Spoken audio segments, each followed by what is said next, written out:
اللهم صل على محمد وعلى آل محمد كما صليت على إبراهيم وعلى آل إبراهيم إنك حميد مجيد. اللهم بارك على محمد وعلى آل محمد كما باركت على إبراهيم وعلى آل إبراهيم إنك حميد مجيد. أعوذ بالله من الشيطان الرجيم. بسم الله الرحمن الرحيم.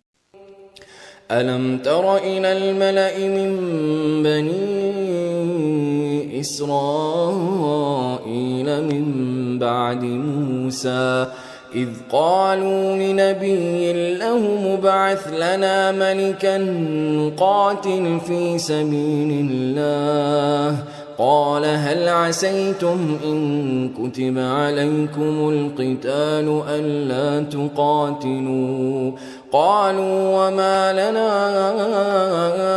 ألا نقاتل في سبيل الله وقد أخرجنا من ديارنا وأبنائنا فلما كتب عليهم القتال تولوا إلا قليلا منهم والله عليم بالظالمين.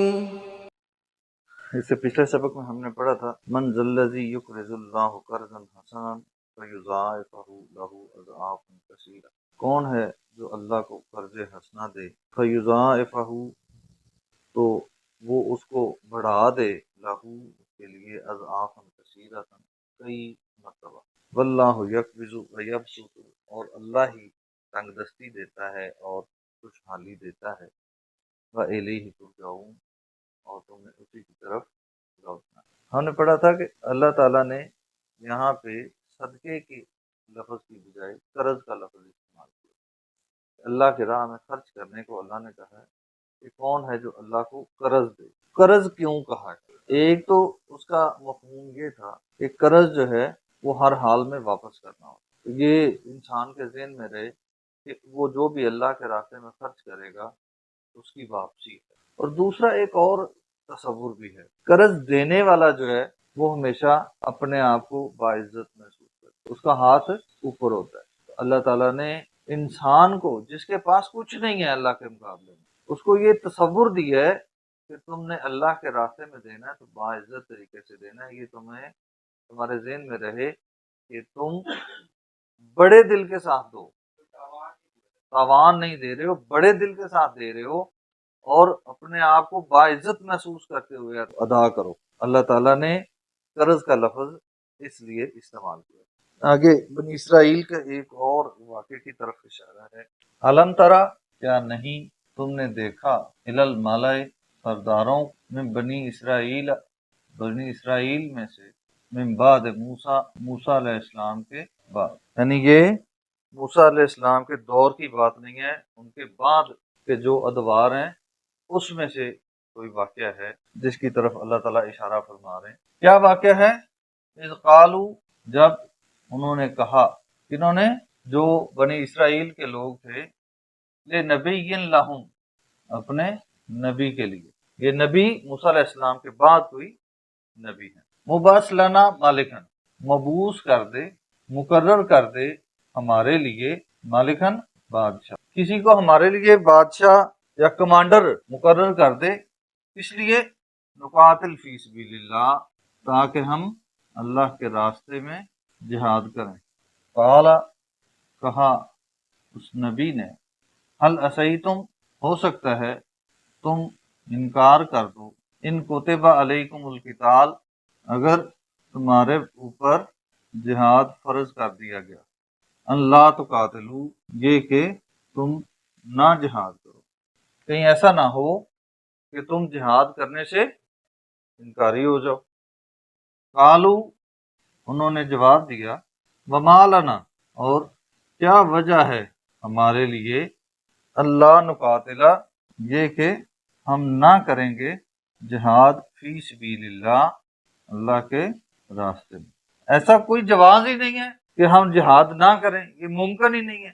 وقد اخرجنا من دیارنا اور تحقیق اخرجنا ہمیں نکالا گیا، ہمیں نکال دیا گیا، من دیارنا اپنے گھروں سے، اپنے گھروں میں سے، وَأَبْنَائِنَا اور اپنے بچوں میں سے، ہمیں بچوں سے الگ کر دیا گیا۔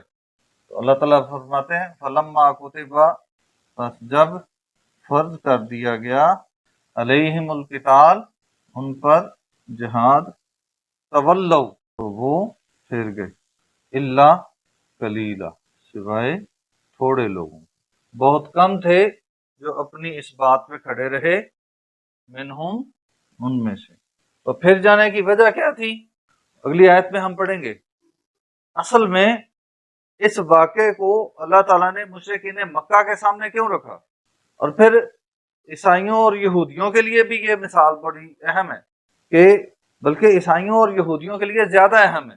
ان کو مثال بیان کی کہ جب اپنی زبانی خود یہ مطالبہ کیا کہ ہمارے لیے ایک بادشاہ، ایک امیر، ایک کمانڈر مقرر کر دیں تاکہ ہم اللہ کے راستے میں جہاد کریں، اور جب اللہ نے مقرر کر دیا تو وہ تمہیں پسند نہیں آیا۔ کیوں؟ کیونکہ وہ سردار نہیں تھا، وہ بڑے لوگوں میں سے نہیں تھا، آپ کی پسند کا نہیں تھا۔ اب بھی تمہارے رویے یہی ہیں۔ تم مطالبہ کر رہے تھے کہ اے اللہ وہ آخری مسیحا ہمیں عطا کر دے جو ہمیں نجات دلائے گا ظلم سے، اور جب وہ آ گیا اب تمہارے رویے کیا ہیں؟ تم انکاری ہو کیونکہ وہ بنی اسرائیل میں سے نہیں ہے۔ اور مشرکین مکہ کیوں انکاری ہیں؟ کہ وہ امیر نہیں ہے، وہ سردار نہیں ہے، وہ یتیم ہے۔ یہی کہہ رہے تھے نا کہ بڑے لوگوں میں سے کوئی ہوتا۔ ٹھیک ہے، تو اللہ تعالیٰ نے اس آیت میں اور اگلی آیت میں اس واقعے سے یہ پیغام دیا ہے کہ اللہ تعالیٰ جس کو چاہے منتخب کر لے۔ اگر تم اللہ پر ایمان رکھنے والے ہو تو پھر اللہ کے انتخاب کو تسلیم کرو، اپنی پسند نہ رکھو سامنے۔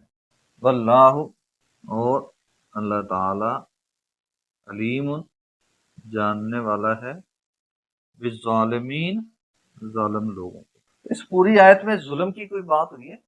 اصل میں یہ جو خود مانگا اور جب اللہ نے فرض کیا تو پھر گئے، یہ ظلم ہے۔ ٹھیک ہے، یہ ظلم ہے، اور اللہ تعالیٰ نے فرمایا کہ وہ جو پھرنے والے ظالم ہیں میں ان کو خوب جانتا ہوں۔ اللہ تعالیٰ سمجھنے اور عمل کرنے کی توفیق دے۔